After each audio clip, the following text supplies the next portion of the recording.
Am I the asshole? Housemate wants to evict us because I accidentally left the door open. I, 28F, live in one of the two iconic affluent university towns in the UK in a share house with two other people, let's say J, 27, M, and Adam, 30M. Important context: before Christmas, Adam forgot to lock the back door one day, though it was closed, and the back door also leads to a gated private garden and parking space. This was the first time something like this happened in over a year that these two have lived together. Okay, sucks but innocent mistake a lot of people make, right? Wrong. Jay reacted very badly. Angry and accusatory. It went on for days. At some point, I had a chat with Jay, and he was convinced Adam was either an alcoholic, high on drugs, or has a brain tumor, not simply because it was a mistake. Now, this is unfortunate timing. This morning as I left for work through the front door, I closed door behind me as I always do. However, I think the latch got stuck and didn't lock properly behind me. We have one of those Yale auto lock ones for the front door. And I was in too much of a rush and didn't double check. Thankfully nothing was lost or damaged. Jay found the door open shortly after when he woke up and texted the chat. I felt really bad because I know it affected him a lot the last time. I apologized several times and said I'll make sure to always double check from now. He went off. He kept saying this is insane, that my reaction and explanation is not acceptable, that he doesn't believe it was an accident, that he works with sensitive government information and I've put him in a bad position. He asks what can I do so he believes that it'll never happen again, etc. At some point he was saying we need to rethink the house share. We are renting via shared tenancy, so breaking lease means everyone is leaving. I kept apologizing and apologizing, trying to explain it was an accident, that I didn't mean to leave it open, the lock didn't lock properly, assuring that I will always double check from now on. But nothing was good enough for him. He seems to think that I left it open on purpose, and I just don't know how else to explain that I also have valuables in the house, and I also don't want to leave the door open. It was an accident. I know it's still my responsibility, and I am really sorry, but would I be the asshole if I tell him he is overreacting? It's 10:28 p.m., and I'm still hanging out in the office, because I'm genuinely kind of uncomfortable to go home. I asked this in another sub for UK tenants, and people seems to think the same, but I'm not sure. Edit to add that neither Adam or I, when we communicate with Jay, ever treat it like a small deal at minimize how he feels. We were both very apologetic. The issue is no matter what I say or Adam said it was not enough, and he's asking me to prove it will never happen again, which I don't know what I can possibly do. Not the asshole, but if Jay has sensitive government information he works with. 1. He should have a safe bolted to a wall or floor that when not working contains all his files and equipment. 2. He should be the one to move out if he is going to be this uptight over a mistake. 3. You all should get the front door checked to ensure this can't happen again. If he works with sensitive government information, then he is likely violating his employer's rules by having it where someone could get at it. If having the front door unlocked is enough to get at his stuff, that means you and Adam could get to his stuff. And that would be a big no-no for confidential information. He's either paranoid, lying and paranoid, or lying to get out of the lease. He could be lying because he has some huge trauma and doesn't want to express that. But you are not the asshole, and he is overreacting. He works with sensitive government information. Is he bringing home confidential information that could get him in big legal trouble, a paranoid or both? Even if he worked for the government, which I honestly don't even believe, he's paranoid and overly accusatory.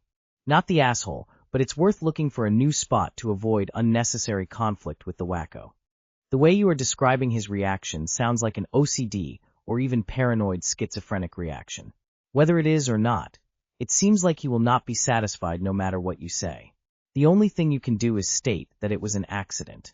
Accidents happen, and you cannot guarantee it will not happen again. If he requires guarantees beyond that, it's his responsibility. End of discussion.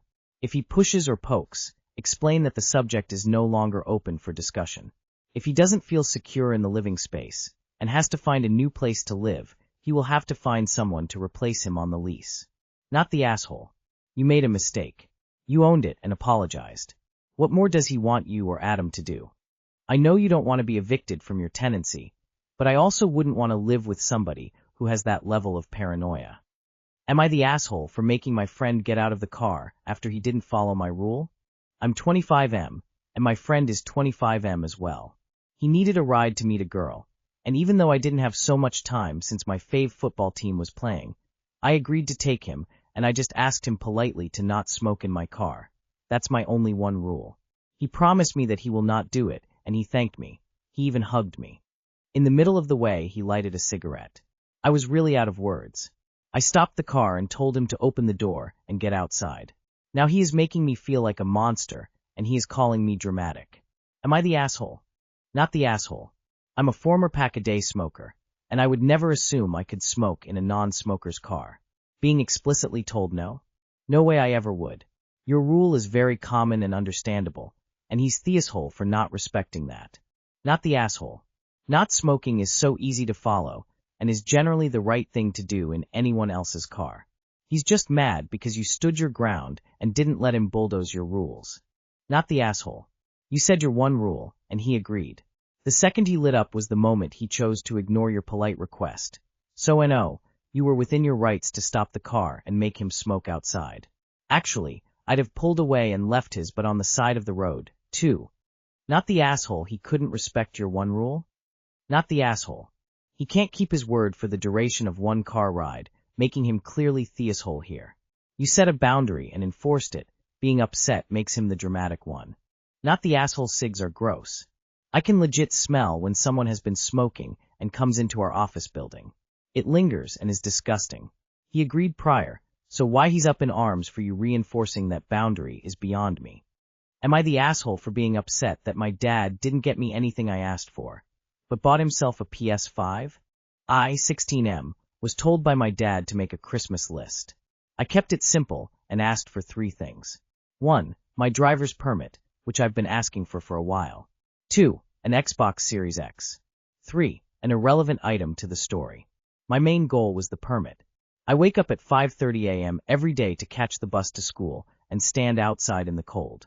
After school my bus is also inconsistent. One time I was at school an extra hour because my bus was late. I figured if I got my permit, I could start learning to drive and eventually stop relying on the bus. I don't feel like I was asking for a lot. I just wanted something that would help me in my daily life. My brother also made a list. He got everything he asked for, including a VR headset. My dad also bought himself a brand new PS5 and 14 games, uneasy face. I didn't get anything from my list. Instead, my dad gave me a Yamaha Blaster, a quad/ATV. I didn't ask for it. I'm not really into recreational riding. I've told him this, but he just shrugs me off. I used to have another quad, but we sold it. I've never been into dirt bikes or quads, as much like the rest of my family. I can't use them to get to school or work. I know I said I don't have a job, but it still applies in general. They're just for fun, and I'm not interested in that kind of fun. So, I was pretty disappointed. I didn't tell him thanks or anything. I was feeling pretty pissed at the time, and so I said some comments about the bike. I even asked if we could sell the blaster and use the money to get me what I actually asked for. Either the permit/training or the Xbox. My dad got mad and called me ungrateful. In fact, he said he didn't get the permit was because what they can teach you, I can teach you. Which doesn't make sense at all. Considering a permit means I'm legally allowed to drive. Later, I said I'll start saving up for the Xbox, and he told me I should just save up for my permit myself. But I'm 16 and I don't have a job. And even if I saved up the $400 or more it costs, I'd still need his help for everything. Signing documents, taking me to the DMV, supervising my driving, helping with driver's training. So it feels like something a parent should help with, not something I should have to do alone. Meanwhile, he keeps buying dirt bikes and quads for the family, and now a PS5 for himself. I even asked him that if I found a good price on an Xbox, if he would drive me down the hill to help me get it. He even said no to that, saying I wouldn't pay him gas money. Uneasy face. I was upset and probably came off a little rude. But I feel like my disappointment was valid. I wasn't asking for anything crazy. I just wanted something that would actually help me, and it would have cost less than what he spent on the blaster.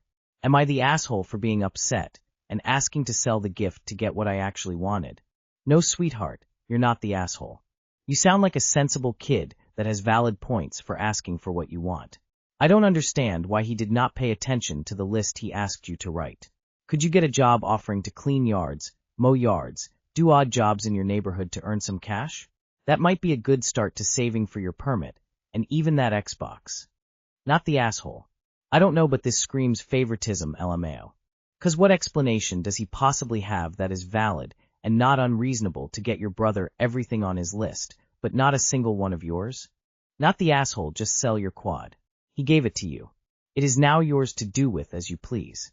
Not the asshole, if your dad can buy an ATV that sits around 5K on average and 980 on games, he can buy you a Xbox and spend time with you most parents wish they had. Your dad knows you won't use the quad bike. Sure, he'll make use of it if you don't. I'm a new dad, and it sounds like he isn't listening for whatever reason. A good dad would never treat their kid this way. I sold my gaming PC at a $1,000 loss just to get my stepson the room he wanted after doing months of 80 hours of overtime, and I'd happily do it again. He's setting you up to fail. Just work on staying responsible, move out, and on with your life. It sucks, but I promise it gets better when you finally are of age to do shit on your own. Am I the asshole for letting my lease run out in March and not renewing it? Okay, so I 25F have 2 kids, 2F and 5M. I currently live with their dad 32M and aunt their dad's sister 28F. So backstory here, when my daughter was born, I had an agreement with their father for him to stay home the first 6 months and watch both our children, as I went back to work a week after having her, as he had gotten laid off and was having trouble finding a job. That was a year and a half ago, coming up on 3 years since he's had a job. His sister had moved in with us about a year ago, and at the time he was looking for work, and we had to find a place to go that was bigger to accommodate all of us. We moved into our current place March of 2025, and I had told him to talk to his sister beforehand about what she would be paying monthly, as she has a job, and when she's not working she's at home with us. He had told me that everything would be split 1/3. That was not the case, and his sister said that they never had that conversation. She pays $400 a month, while I'm forking out $1,099 plus gas, electric, sewer/trash, and water. I told him in June that I could not afford to keep paying all of this money, and that he needed to get a job, to which he still hasn't, and still says he's looking and calling agencies to get something, and I don't believe that is the case. I talked to the landlord, and they said the only way I can get out of the lease is to either let it run out/get evicted, or buy myself out, and I can't afford to buy myself out right now, as I'm paying for everything. So I plan on letting the lease run out in March, and moving into my grandparents' house, where I don't have to pay nothing, only take care of my children. I don't plan on telling them anything, just start moving my stuff out, and let them either sign a new lease with each other, or they can pay month to month, but I won't be paying nothing. Edit. Me and him are not married or together. He's not on the lease. The landlord and I have talked, and he said prior to me making this post that after March, if I move out, I'll be taken off the lease, and it'll just be his sister on the lease as me, and her minus the kids are on it. Not the asshole, I would move out in February. Tell the landlord that you do not want to renew the lease. Tell the 2 freeloaders bye, and they have 30 days to get out because that's when the lease is up. I would send the notification certified mail return receipt. Wait until you get the $400 from the sister to help pay for the last month rent that you won't be there, and tell them any utilities in your name will be turned off. I would start taking a few bags of clothing out here, and they're leading up to the move. I would also wait and tell them when you have a friend over, so there will be less likely to have a big scene. Just get out and don't look back. You can do better than raising 2 kids and 2 supposed adult. That sounds exhausting. Good luck and update us. Not the asshole, but make sure you understand everything about your lease and giving notice and the process of moving out. Take photos to document the good condition of the home when you leave to share with the landlord. Are the kids' dad and aunt on the lease, and therefore also financially liable for damages? If they are upset you're not renewing, there are all kinds of ways they could screw with your move out and deposit. I personally would ask your landlord how to make sure you are not responsible for anything they do. Not the asshole. People who take advantage of other people's kindness and hard work should expect real-world consequences to slap you in the face twice as hard. Tell them 30 days before. They legally should decide notice if they are all on the lease. Run. Not the asshole. Everyone will get the renewal notice by the landlord. And if they ask any questions, just tell him you've made arrangements for you and your children. Do not tell them what the arrangements are, because then your freeloader boyfriend and his sister will want to come move in too. Do not tell them what the arrangements are. Just tell them that you and your children are taken care of, and that is it. Not the asshole, but why is no one flipping out that you went back to work a week after giving birth? I know that some people need to for financial reasons, but your kid's father should be ashamed of himself for putting you in that position.